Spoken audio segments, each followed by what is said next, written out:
Hello everybody, welcome to our Facebook page. Take a polythene like this and fill it with cotton and tie a knot at the end like this. You can also use a thread or rubber band. Then we are going to paste eyes of the panda. We are making a cute little panda. Paste its ears and look, your squeezy panda is ready. Let's make this cute little turtle. For that, remove the seed of the peach. We are going to make the shell later. Now make the head and legs of the turtle using this yellow clay. Make the shell and draw its eyes and look, it is ready. Let's make this glowing sheep. For that you need this type of plastic bottle. Now we are going to make the legs of the sheep, paste all of them like this. Now cover the bottle with double-sided tape and paste these different cotton balls around it. Cover the ball completely and look, it is ready. Then we are going to make the head of the sheep, paste googly eyes and look, it is ready. Now put fairy light inside it like this and look, your glowing sheep is ready.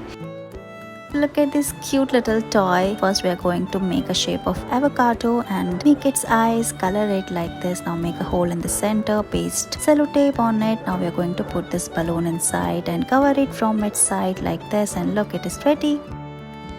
We are going to fill cotton inside this transparent sheet and tie a knot like this. Cut it. Now we are going to make holes inside it and then we are going to make two partitions. Now paste eyes and hands and ears and look, your squeezy bunny is ready. Thank you so much for watching this video.